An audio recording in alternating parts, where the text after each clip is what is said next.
Lo que vengo a compartir con vosotros es lo que he visto a lo largo de muchos años, que ha ayudado a un montón de personas a hacer frente a situaciones de enorme desafío con tremendo éxito.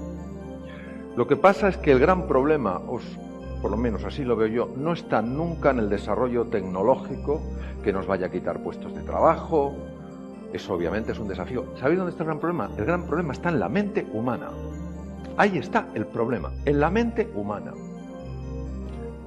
Una cosa es reconocer que estamos ante un desafío importante y otra, sentirse pequeño, insignificante, mísero ante ese desafío. Eso no lo podemos permitir, porque si lo que queremos es experimentar la felicidad, es sentirnos bien, es avanzar, es educarnos, es progresar, es evolucionar, la angustia, la ansiedad y la preocupación no son buenos compañeros de viaje. Entonces lo que vamos a explorar juntos es una serie de posibilidades para transformar el funcionamiento de la mente humana, para reconocer ese tendón de Aquiles que todos tenemos, yo el primero, y que si no somos conscientes de ese tendón de Aquiles y el daño que nos puede hacer, nos dejaremos arrastrar por esas emociones que lo único que nos dan es sufrimiento. Y no merecemos esto. No estamos en este planeta para sufrir. Ya tenemos todos momentos de dificultad, momentos de incertidumbre, momentos de desafío, momentos de prueba, pero vamos, hacer de nuestra existencia un sufrimiento, y sobre todo un sufrimiento mental, tiene poco sentido. Vamos a por ello. Primero, desde que somos pequeñitos, no por maldad, sino por ignorancia, todo el mundo le está lavando el cerebro a todo el mundo. Todo el mundo. Por ejemplo, en Japón es muy difícil que alguien te pueda decir no. ¿Por qué no te dicen no en Japón? Porque desde pequeñito le han dicho nunca se dice no. Y una vez es que te lo digan una vez y otra vez que te lo digan durante muchos años, muchas veces. Entonces todos tenemos ese condicionamiento propio de nuestra ignorancia más que de nuestra maldad. Y ese condicionamiento mental afecta directamente a cómo vemos la realidad. A cómo vemos la realidad. La mente condicionada. Entonces, hemos de encontrar un sistema que sea práctico, que lo podamos aterrizar, que lo podamos utilizar, aunque sea contraintuitivo, es decir, aunque sea distinto a lo que hemos visto, que nos pueda generar un espacio de oportunidad que ahora se nos está escapando. De tal manera que ante la transformación digital, la robótica, la realidad virtual, la realidad mixta, la realidad aumentada, digamos, sí, nosotros podemos, este es un pedazo de país, somos un pedazo de seres humanos y vamos a hacerlo. Y como tú consigas transformar el mindset, tú lo transformas todo. Y no lo digo porque lo lea, porque me apasiona, lo digo porque lo he vivido, como lo hemos vivido todos nosotros en algún momento de nuestra vida. Vamos a ver. Primero, esta es una llamada de atención, es importante. El universo nos dice, ahora hay que prestar especial atención. Si uno estaba especialmente distraído, que ahora se fije. Primero, nuestra mente ha sido condicionada a pensar que vivimos en un mundo escaso. Es decir, si hay un pastel de un determinado tamaño, eso es lo que hay. Con lo cual, fijaros el problema es que nos convierte en rivales. No en competidores, en rivales. Yo ya no veo, ¿Carolina? Ya no veo a Carolina como una competidora, la veo como una rival. ¿Y entendéis la diferencia? Cuando tú compites, eso es sano. Cuando ya hay rivalidad, ahí saltan chispas. Bien. ¿Qué pasaría si todo el universo estuviera construido en la abundancia, pero nosotros lo empequeñecemos? ¿Qué pasaría si Carolina y yo, en lugar de tener esa mentalidad de escasez, tuviéramos una mentalidad de abundancia y dijéramos, oye, a los dos nos gusta el pastel de chocolate, tenemos un montón de amigos? ¿Hay por aquí en este hotel, que es fantástico, alguna cocina? Ah, pues sí, hay varias cocinas. Y tienen harina, y tienen chocolate, y tienen azúcar. ¿Y hay alguien que sepa hacer este pastel? Ah, pues sí. Y entonces hacemos pastel para todos. Pero que hay una cocina en este magnífico hotel, que hay chocolate, que hay ingredientes, ni se nos pasa por la cabeza. Vamos a por mi trozo de tarta. Y al otro, que le den. Y no hay maldad, es pura ignorancia. Os voy a explicar cuál es el problema de vivir con mentalidad de escasez. Activas el instinto de supervivencia. Por lo menos yo sobreviviré. Rivalidad, celos y envidias. Está más cerca del pastel que yo, este mundo no es justo. Yo tengo que tirarme en plancha y sí, comeré el pastel, pero con 8 huesos rotos. La vida es injusta. Celos. Avaricia. Solo tengo hambre para un cuarto de pastel, pero por si acaso mañana tengo más hambre, me como medio. Esto es típico en las meriendas. Cuando sales, hablo de meriendas que las organizan, por ejemplo, en un congreso, sales y sales con un poquito de hambre y ves esos croissants, ¿sabes los croissants estos? Pero no miras el croissant te mira a ti. Es otro tipo de croissant. El croissant que te mira a ti es otro tipo. Te mira y dice, cómeme. ¿Y tú qué haces? Pues claro, te dejas llevar por la tentación. Te comes uno, ya estás lleno, pero no es suficiente. Porque otros también han visto los croissants. Y si por la noche no tengo demasiado para cenar, mejor engullo como un pato. Es la mente humana. Y luego estás con la tripa que no sabes dónde ponerla diciendo, creo que he comido demasiado. Pues sí. Vamos, de hecho te has hartado a comer. Bien. Preocupación, ansiedad, angustia. Ha visto, el pastel está ahí, pero no solamente lo tiene Carolina, es que también lo han visto los que están al lado. Ya empiezo a estar preocupado. Ira y miedo. Queridos, vosotros pensáis que vale la pena vivir con este patrón mental. Pero es lo típico. Si es que nos pasa a todos. Pero que nos pase no quiere decir que no se pueda transformar. Os voy a decir cómo afecta, sobre todo en lo que ha comentado la ministra, fundamental la productividad. Mirad, esta es una de las curvas más importantes y más desconocidas. La descubrieron en 1908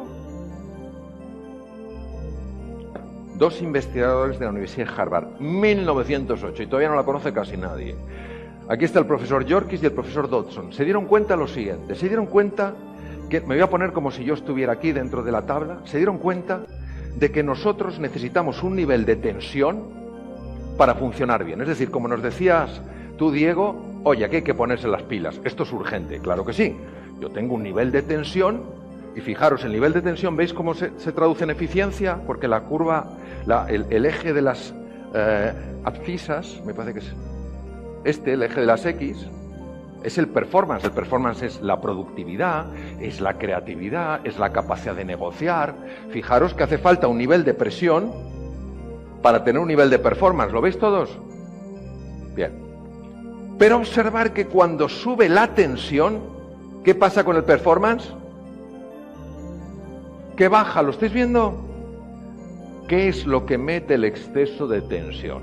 La mente humana.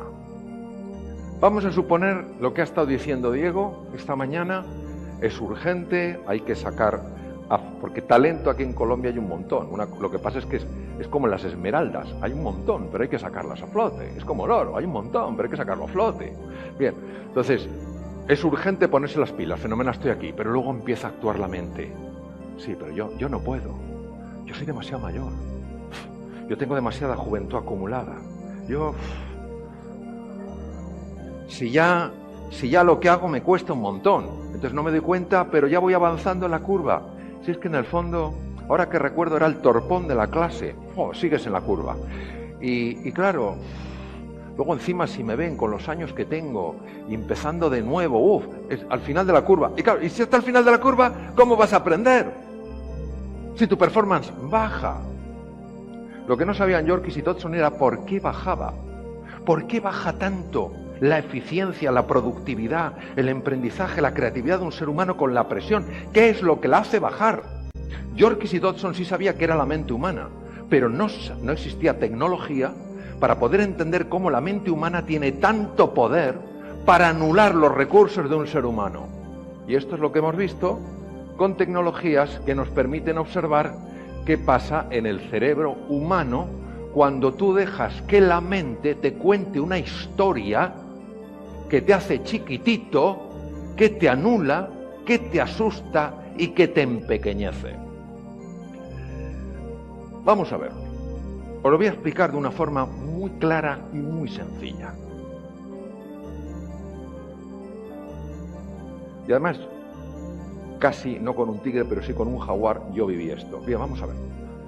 Si yo me encontrara aquí con un tigre, imaginaos un tigre, un bicho que puede tener 180 kilos, los rusos, los de Siberia, pueden llegar hasta 350, los mayores felinos que existen. Bien, 180 kilos es suficiente, ¿verdad? Tampoco hay que irse al de 300 y pico, ya con 180 ya me come. Bien, yo me encuentro con el tigre, ¿vale? Decidme, ante el tigre, ¿yo qué pensáis que tengo que hacer? Bueno, la pregunta no es de... hay que correr, digo yo, ¿no? ¿Quién de vosotros gastaría tiempo en analizar sosegadamente la situación?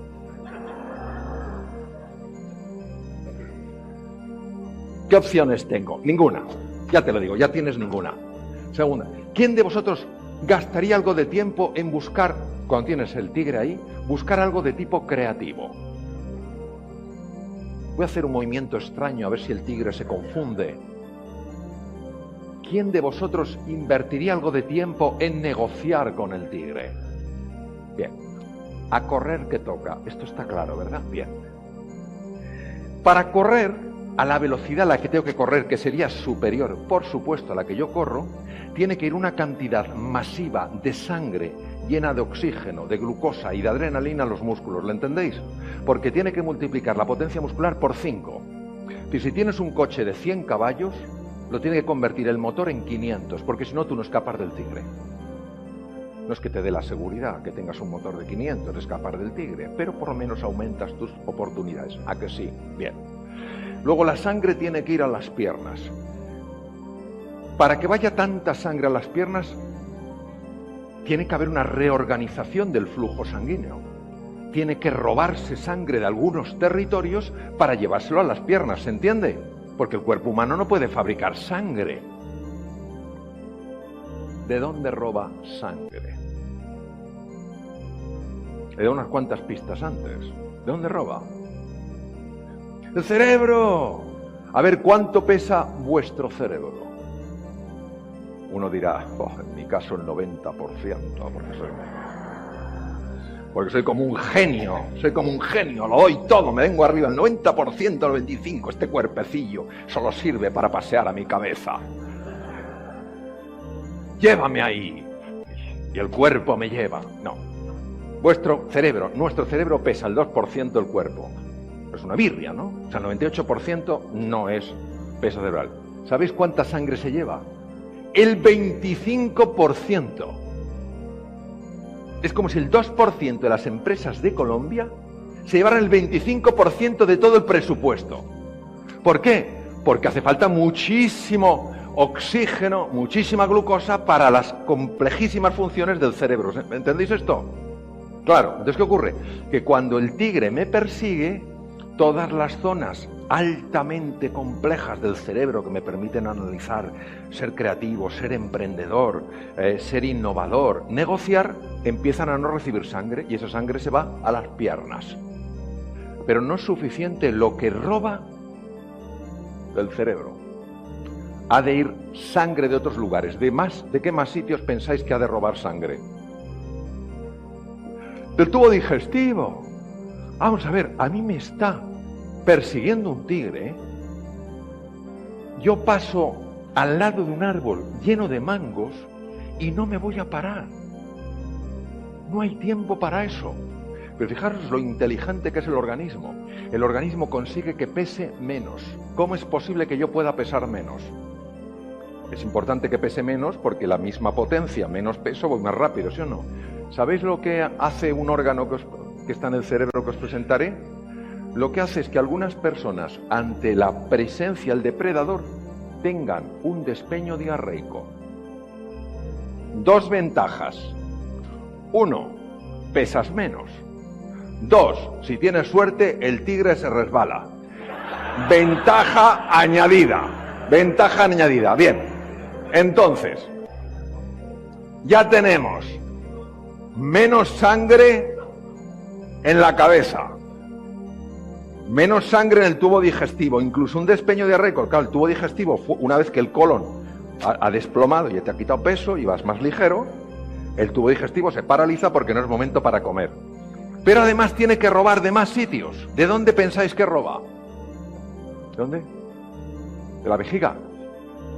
La verdad es que el órgano es un poco extraño, pero la vejiga es que es un reservorio. Entonces la vejiga lo que pasa es que se contrae, haces eso y todavía pesas menos. Es un buen tema. ¿De dónde más pensáis que roba? El corazón no puede robar porque el corazón está bombeando la piel. Muy bien, robas de la piel. ¿Y de dónde más? Los pulmones no puede, porque los pulmones están intercambiando oxígeno a toda velocidad por CO2. ¿Dónde roba? De la piel, ya lo he dicho. Sí, el hígado produce una contracción porque mete sangre en el torrente circulatorio y el bazo igual. ¿Pero de dónde más roba? De los riñones, es verdad, va menos sangre, con lo cual hay menos producción de orina. ¿De dónde más roba? Del corazón no puede, porque el corazón está bombeando. No me insistáis en el corazón, que no, que el corazón no. No sé por qué queréis que el corazón bombee menos. No, que me zampa el tigre, el corazón tiene que darle. Del aparato reproductor, porque hay que ser muy optimista si te persigue un tigre para pensar en eso. En una ocasión, vosotros sabéis que en España hay distintas regiones y en el País Vasco son como muy, yo les quiero mucho, son como muy así como, pues eso el chiste, ¿no? Que uno que va en helicóptero por encima de la ciudad de Bilbao y le pregunta al piloto, ¿es su primera vez que va por encima, ¿de dónde es usted? Y dice, yo soy de Bilbao. Y dice, ¿y si es de Bilbao, para qué quiere ver la ciudad? Y dice, para ver cómo se ve sin mí. Pues un poco, entonces yo estaba dando una conferencia en Bilbao y estaba con un auditorio bastante grande y eran como un auditorio y había un señor a mi izquierda que me miraba rarísimo toda la conferencia, todo el rato me miraba así. Digo, ¿le pasará? Y cuando digo lo del tigre y que el tigre te roba sangre del territorio genital, porque no es momento, tiene que llevarlo todo a la musculatura. Recuerdo que me miró, pero con toda la cara del mundo. Me dice, a mí ni en un momento así me roba sangre de ahí. Yo dije, este es un campeón. Hay que hacer una colecta para hacerle una escultura. Dije, me gustaría traer un tigre pequeñito, ponérselo dentro y luego le regalaría un microscopio para que se encuentre el instrumento. Y luego vemos lo que nos dice la realidad. Y diréis, bueno, Mario, ¿pero esto qué tiene que ver con nosotros? Todo. ¿Por qué este núcleo que veis aquí, en los lóbulos temporales del cerebro en color rojo, se llama la amígdala? Que no son estas. Porque una ocasión se me olvidó decirlo en un curso pequeñito, había una persona que empieza a ponerse súper pálida, yo no había traído un cerebro, a veces llevo un cerebro, fotos y tal, empecé a hablar de la amígdala y el tío empieza a ponerse súper pálido. Y le digo, ¿qué le pasa a este hombre? Me acerco y digo, oye, ¿qué te pasa? Y me mira y me dice, estoy entendiendo toda mi vida, y ya no tiene remedio, es que me las quitaron de pequeño. Entonces, la amígdala, que viene del griego almendra, es el centro que detecta el peligro, el tigre, y organiza el cambio del riego en todo el organismo para que la sangre se derive del tubo digestivo, a través de un sistema complejísimo, del tubo digestivo a la musculatura, del sistema genital a la musculatura. Lo único que preserva, del cerebro, por supuesto, a la musculatura. ¿Qué nos pasa? Pues ahora entendemos a Yorkis y Dodson. El cerebro humano está preparado para hacer frente a la amenaza y la mente le dice, no es un tigre, pero es la tecnología digital, como si fuera un tigre. Es igual de mala. Y los robots, ya no es un tigre, es un tigre y el león juntos. ¿Qué pasa? Que el cerebro se lo cree, empieza a subir la presión y baja directamente tu eficiencia. Por eso toda la transformación no es una llamada a reaccionar en base al miedo, sino a responder en base a la ilusión, que es una energía radicalmente distinta. Esto es lo que hemos visto, que ocurre utilizando cámaras muy sofisticadas, que se llama resonancia funcional magnética, afecta a la toma de decisiones, a la atención, a la comprensión y a la creatividad por falta de riego prefrontal. Y por eso en las escuelas, cuando un niño, una niña, se sienten amenazados, que no es que nadie les vaya a pegar, se sienten amenazados porque son ridiculizados, etcétera, etcétera, su performance cae en picado. Es que el niño no aprende, no se entera. Pregunte si el niño, la niña, se sienten seguros, si se sienten apoyados, si se sienten comprendidos, si se sienten valorados, si solo le importa la cantidad de conocimientos que son capaces de absorber, no lo podrán procesar ni digerir porque su zona frontal, sobre todo la parte anterior del cerebro, no está completamente operativa. Esto es lo que ocurre, es como si metiéramos el cerebro en un bote de conservas, menor capacidad de análisis, decisiones poco acertadas, dificultad para concentrarse, dificultad para aprender y falta de creatividad. ¿Vosotros pensáis que eso es lo que tenemos que hacer delante de una revolución tecnológica? Cuando lo que necesitamos es creatividad, emprendizaje, capacidad de aprender, capacidad de análisis, procesamiento de los datos. Y todo está en la mente humana. Bien, seguimos. Pero es que esto afecta a la salud y a mí como médico me importa mucho que lo sepáis.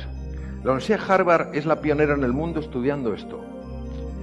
El 80% de las consultas a médicos generales en el mundo occidental son debidas a la activación de la amígdala porque la persona vive asustada.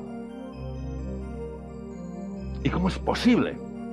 Pues porque ante el tigre se tiene que activar un sistema que se llama sistema nervioso simpático, que es el que debe mandar la sangre a los miembros, tiene que cortar el tema digestivo, tiene que cortar el tema reproductor, porque es lo que toca. Lo que toca es correr, y cuanto más deprisa, mejor.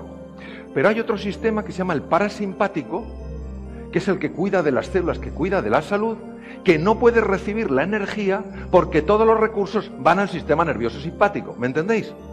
Pues ¿qué pasa? Que las células, que se calcula los 60 trillones de células que hay en el organismo, no pueden recibir suficiente aporte y entonces la persona empieza a enfermar.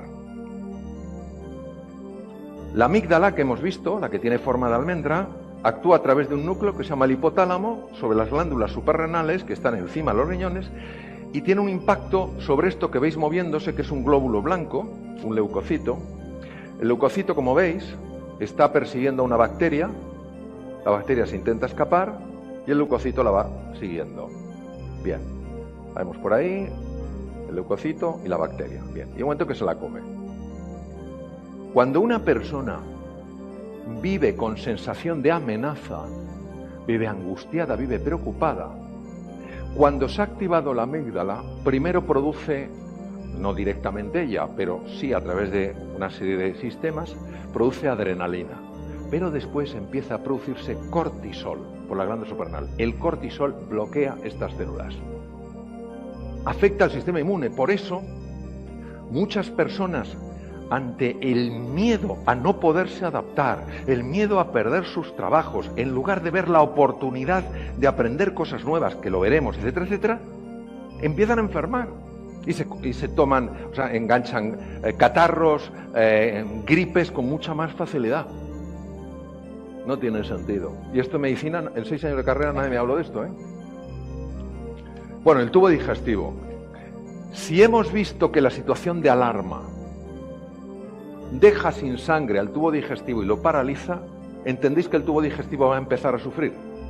Y empieza a producirse una rotura dentro de las uniones de las células por las que empiezan a meterse bacterias y producen procesos inflamatorios que se están viendo cada vez con más frecuencia y que están, por ejemplo, relacionados con algunas enfermedades complejas. Nuestro organismo no está diseñado para vivir asustado. Nuestro organismo está diseñado para vivir ilusionado. Lo que pasa es que la mente es capaz de dar la vuelta a la partida y hacer que vivamos asustados. Los cromosomas. ¿Quién hubiera imaginado que esto tenía impacto hasta a nivel del cromosoma? El cromosoma tiene unos capuchones al final de la propia estructura, que es como los plásticos de los cordones de zapatos, que es tan difícil meterte el cordón del zapato cuando el plástico se te ha ido porque se te abre el cordón. Pues lo que veis aquí se llaman telómeros, que viene de telos griego, lo que está al final, es lo que hace que el cromosoma, cuando la célula se divide, no se deteriore. Porque si el cromosoma se deteriora más de la cuenta, la célula no se puede dividir y envejece. Bien. En el 2009, Elizabeth Blackburn gana el Premio Nobel de Medicina es Medicina o Fisiología de Medicina, por descubrir, junto con un equipo del Caltech en Pasadena, en California, una enzima, una sustancia química, que es la telomerasa, que la veis ahí girando, y que es la que se encarga de reparar los telómeros cuando la célula envejece. Es decir, es una hormona que te ayuda a mantenerte joven. Vamos a ver, si a mí me está persiguiendo un tigre, ¿qué importancia le daría el organismo a mantenerme joven? La pregunta no es muy complicada. ¡Cero! Porque con que viva un día más, ya es para celebrarlo. No voy a pensar si vivo un año, 20 más. El sistema parasimpático, el que se anula ante el miedo, es el que protege y el que favorece la liberación de telomerasa. El ser humano está hecho por naturaleza para hacer frente a los desafíos con serenidad, con confianza y con entusiasmo, no con miedo. Pero la mente es capaz de girar la ecuación, cambiarla, y entonces sufrimos y lo pasamos mal. Bien, esto está pasando muchísimo a nivel social y en las empresas. Ante la revolución digital, ante la robotización y lo que puede suponer, sensación de impotencia. Lo que os he dicho, yo soy muy mayor. Tendencia al aislamiento. ¿Por qué? Porque me siento incapaz, me siento avergonzado, me siento pequeño y desánimo. Y esto tiene un impacto inmediato en la eficiencia, en la productividad, en todo. ¿Qué ocurre? Falta de compromiso. ¿Cómo te vas a comprometer en una aventura si crees que no tienes ninguna opción de salir vivo? Entonces tú no estarás comprometido, estarás en fase de cumplimiento. Cumplo y miento. Haces como que, sí, muy interesante, vamos a empujar, pero en el fondo lo que estás deseando es salir de ahí pitando, porque estás viendo un tigre. Falta de cooperación y resultados pobres.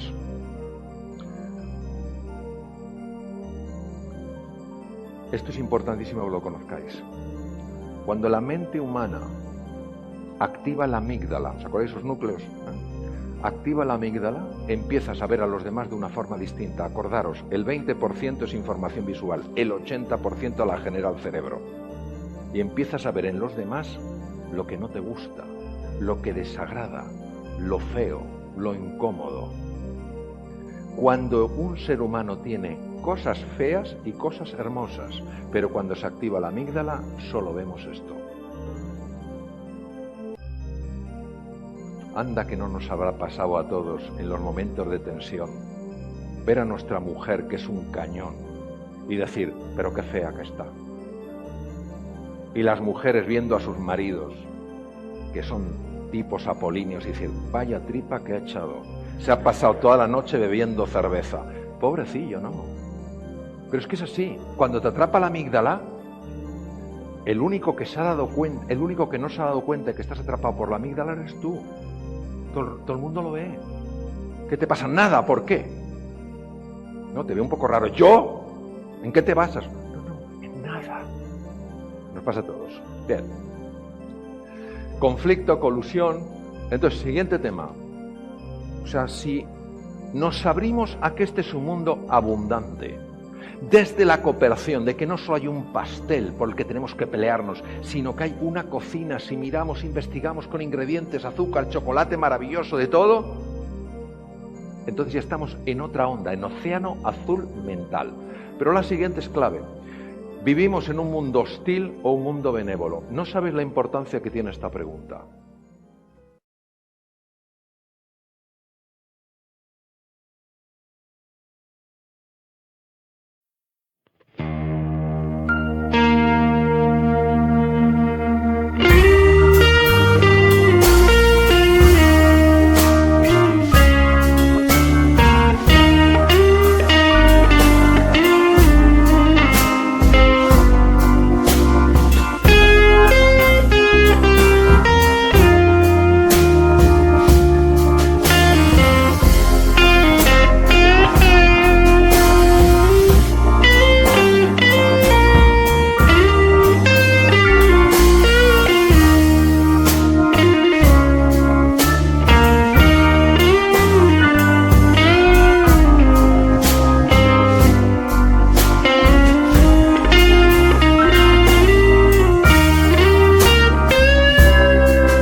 Thank you.